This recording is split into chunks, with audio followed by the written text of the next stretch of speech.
Japan जो अपनी engineering के जरिए पूरी दुनिया को हैरत में डाल दे।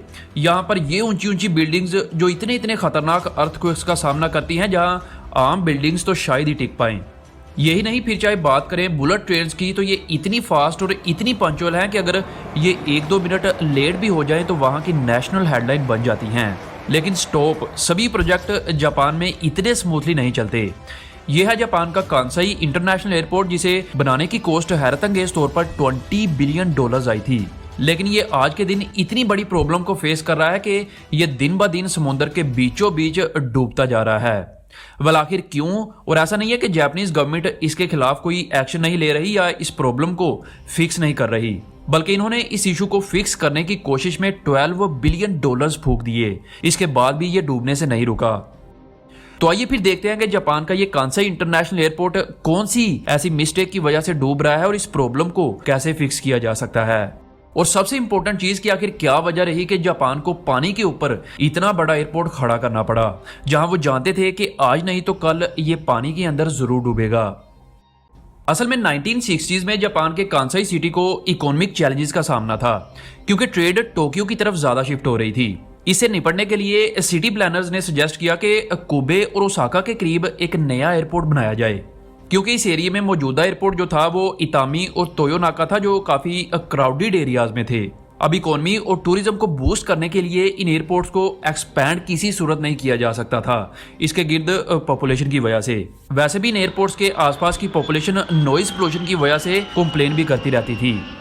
तो अब प्लान ये था कि ट्रेड को बूस्ट करने और इतामी एयरपोर्ट पर अदर प्रॉब्लम्स को हल करने के लिए एक सूटेबल जगह पर इंटरनेशनल एयरपोर्ट बनाया जाए। वैसे तो पहले इंजीनियर्स का प्लान इस एयरपोर्ट को जमीन पर बनाने का था, लेकिन जिस जगह पर इस एयरपोर्ट की डिमांड थी वहां या तो रेजिडेंट एरियाज थे और जहां पर खाली जगह थी वो फार्मर्स के इस्तेमाल में थी, जो अपनी जमीन को किसी भी सूरत पर नहीं देना चाहते थे। इस प्रॉब्लम को फिक्स करने के लिए प्लानर्स ने अपनी अप्रोच को ही चेंज कर दिया। इन्होंने कहा कि क्यों ना हम जमीन की बजाय समुद्र में इस एयरपोर्ट को बनाएं। शुरू में तो इस एयरपोर्ट को कुबे के करीब बिल्ड करने का प्लान था, लेकिन कुबे सिटी ने इस प्लान को टोटली रिफ्यूज कर दिया। इसलिए एयरपोर्ट को ओसाका बे पर शिफ्ट कर दिया गया। इस एयरपोर्ट की अगर आप लोकेशन देखें तो ये जापान के कांसाई रीजन में कोस्ट से 4 किलोमीटर दूर समुद्र में है, जो ओसाका, कुबे और क्योटो सिटी के करीब है। अब लोकेशन तो डिसाइड हो चुकी थी, लेकिन एक समुद्र के ऊपर एयरपोर्ट को खड़ा करना अपने आप में ही एक चैलेंज था।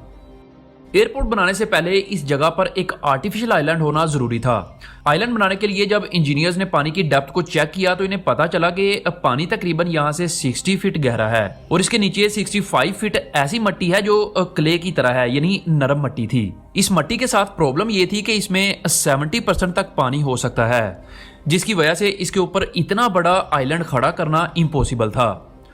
और यही नहीं, यहाँ पर एक्सट्रीम अर्थक्वेक्स और स्टॉर्म्स आते रहते थे, जो एयरपोर्ट के लिए काफी खतरनाक हो सकते थे। इन प्रॉब्लम से निपटने के लिए इंजीनियर्स ने एक मास्टर प्लान बनाया। समुद्र की बेस को सॉलिड बनाने के लिए इन्होंने नरम मिट्टी में 10 लाख सैंड ड्रेन्स डालने का फैसला किया। ये सैंड ड्रेन्स पानी को निकालने और जमीन को और मजबूत बनाने के लिए आसपास की जगह पर वाइब्रेट पैदा करते थे, जिसकी वजह से वहां की जमीन सॉलिड हो जाती थी। कांसाई एयरपोर्ट की कंस्ट्रक्शन 1987 में स्टार्ट कर दी गई थी। शुरू में तो इसकी एस्टिमेटेड कॉस्ट $8 बिलियन लगाई गई, लेकिन प्रोजेक्ट की कॉम्प्लिकेशंस की वजह से ये कॉस्ट 8 बिलियन से 20 बिलियन तक जा पहुंची। आर्टिफिशियल आइलैंड बनाने के लिए इन्होंने लिटरली 3 पहाड़ खोदे और इनसे निकलने वाले रॉक्स, मट्टी, रेत को समुद्र में डालना शुरू कर दिया। 1990 में जब एयरपोर्ट से कांसाई कोस्ट तक जो 4 किलोमीटर का ब्रिज बनाया गया, उसकी कॉस्ट ही $1 बिलियन पड़ी। आइलैंड को प्रॉपर शेप देने से पहले इन्होंने इसके रेडियस में एक प्रोटेक्टेड बैरियर बनाया, जिसे सी वॉल कहते हैं। इस सी वॉल को 69 बड़े बड़े चैम्बर्स का इस्तेमाल करके इसमें रॉक्स, कई तरह का मलबा डाल के कंस्ट्रक्ट किया गया।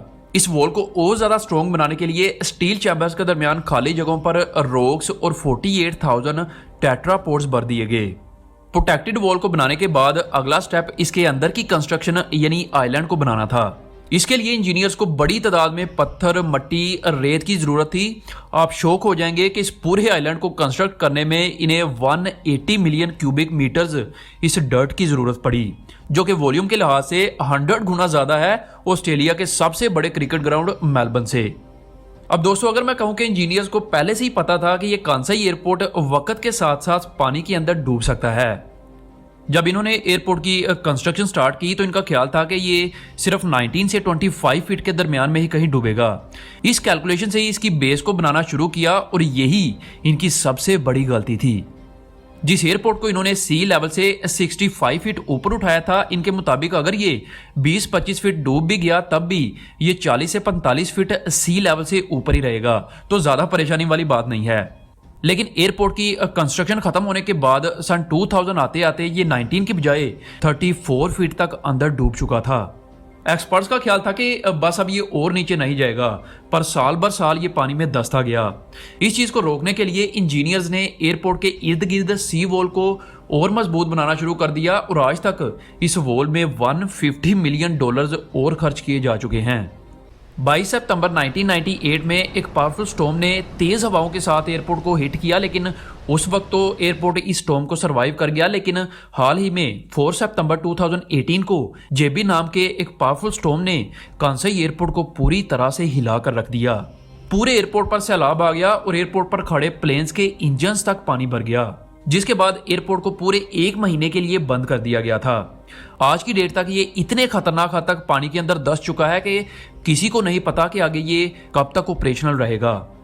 ऐसा नहीं है कि इंजीनियर्स इस प्रॉब्लम से निपटने के लिए कोई एक्शन नहीं ले रहे, बल्कि इस एयरपोर्ट की फाउंडेशन में ऐसे हाइड्रोलिक जैक्स भी लगाए गए हैं जिन्हें हर गुजरते साल ऊपर किया जाता है। लेकिन इन जैक्स की भी एक लिमिट है जिन्हें एक हाथ तक ही ऊपर किया जा सकता है।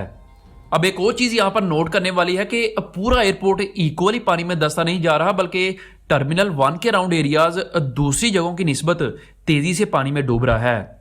इस एयरपोर्ट को बचाने के चक्कर में जापानीज गवर्नमेंट इस पर $20 बिलियन खर्च कर चुकी है, लेकिन कहीं ना कहीं वो ये भी जानते हैं कि एक ना एक दिन ये आइलैंड पानी में पूरी तरह से डूब जाएगा।